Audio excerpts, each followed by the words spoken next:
this council that got together to elect a new leader to decide who was going to be the new supreme leader of Iran. And Israeli Air Force knew where they were. And now I believe that committee of 88 plus is probably no longer around. So even as the regime tries to regroup, tries to put new leadership forward, we know there's an interim leadership right now that is two clerics and the current president of Iran that is kind of trying to hold down the fort, so to speak, as this war wages. But what we're seeing now is that a leveled building with 88 members of this council that from their constitution says that's who picks the next leader has been completely wiped out. I mean, you'd think they would not get together in a room and all these things would happen. It feels like it would be pretty simple to go, I bet Israel knows where we are. I bet America knows where we are. Maybe we don't need to be all collectively joining together this group, because it's a large group. Do you have someone in mind right now? Because you said all the people you did have in mind have been taken out. What do you think? Well, most of the people we had in mind are dead. So, we had some in mind from that group that is dead. And now we have another group. They may be dead also, based on reports. So I guess you have a third wave coming in. Pretty soon we're not going to know anybody. I think President Trump is being a little political there, being like, we don't know who it's going to be the next person. The goal is to not have this Islamic Republic that is oppressing the people of Iran anymore. So yeah, keep going down the line. The airstrikes are going to keep finding where you're hanging out because you haven't discovered Zoom yet. You haven't decided we can just not meet in person and maybe figure this out in the middle of the war. Good. Keep meeting. Keep doing it, because they're going to keep dropping bombs. There has now been a statement issued by the State Department for all of Americans in the Middle East to try to find a way to get out of the Middle East. Travel advisories just in general. Travel advisory to Americans globally, even in the United States, of just be on your guard, be aware, because you as an American are now a target by Iran and their terror proxies. This is ongoing. We are seeing more success. They are saying that the United States now has air superiority in Iran. They've taken out all of their detection radar, all of their missile defense systems. So the United States can freely move about the Iranian countryside and hit targets as needed. Same with the Israelis.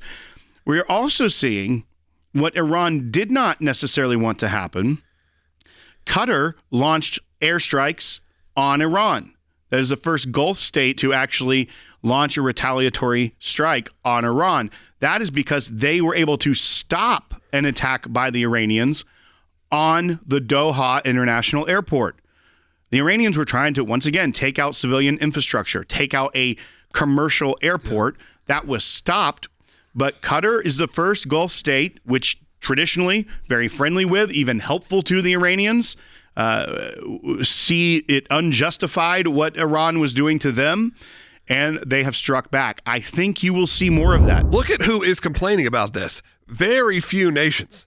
A lot of the nations who you probably just would have expected to be on, I guess, Iran's side are not. The ones that are, of course, are some big dogs. You have Russia. I'm sure you have some in China. I don't think the statements have been made officially. Russia did come out pretty aggressively. So, of course, you do have those, the axis of evil, if you will, that still have those remnants.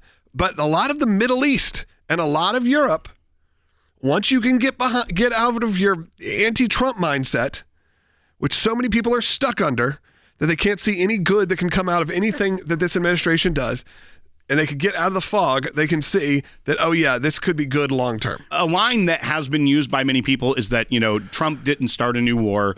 He is ending a 47-year war.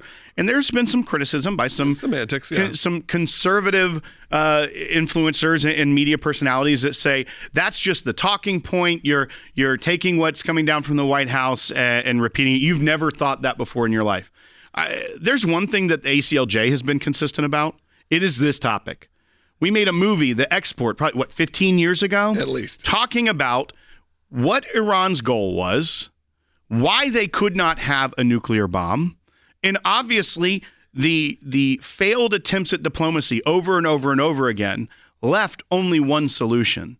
And even in the meeting in Geneva with the Iranians and Steve Witkoff and Jared Kushner, they were admitting that they had enough material for multiple nuclear weapons. We should play this from Steve Witkoff. And when all these individuals that are out there saying, like, there was no reason for this, there was a reason. There's been a reason for a long time, and this needed to happen. But even beyond that, the boldness of the Iranians to say these things with our negotiators proves they had no real motivation for civilian or for peaceful purposes of their nuclear enrichment program. And they were even willing to admit this at this point. They have gotten so bold beyond what the lies they would tell the IAEA. Here's what they told Steve Witkoff, Bite 6. In that first meeting, both the Iranian negotiators said to us directly, with no shame, that they controlled 460 kilograms of 60%, and they're aware that that could make 11 nuclear bombs, and that was the beginning of their negotiating stance. So they were proud of it. They were proud that they had evaded all sorts of oversight protocols to get to a place where they could deliver 11 nuclear bombs. The U.S. doctrine of peace through strength, all the way back through Ronald Reagan. The actor? The entire point of peace through strength is that we are so strong that if you do not come to a peaceful resolution to this, we will use our strength to attain those objectives. For the last decades, you have seen presidents that want to push peace through strength, say we are tough, but with no real consequences to it.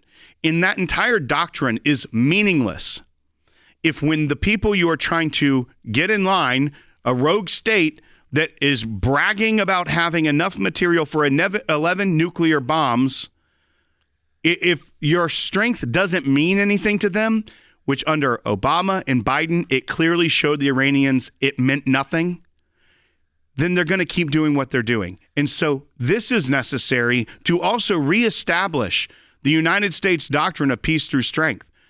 President Donald Trump has put this off for a long time, of not wanting to start another war, as they say. But at the end of the day, he also believes in the strength of the U.S. military. And if he doesn't act, then it's completely meaningless and a waste of a line item of $1 trillion in the U.S. budget. He brought up that he was realizing in negotiations that likely this was not going to go well. They were going to strike first. I don't think that is vibrato. Look at the kind of statements the Ayatollah was making before his demise on social media, even publicly, saying we're going to smack you so hard you can't stand up. Those were the kind of things that they were saying, making those threats while also in the middle of negotiations.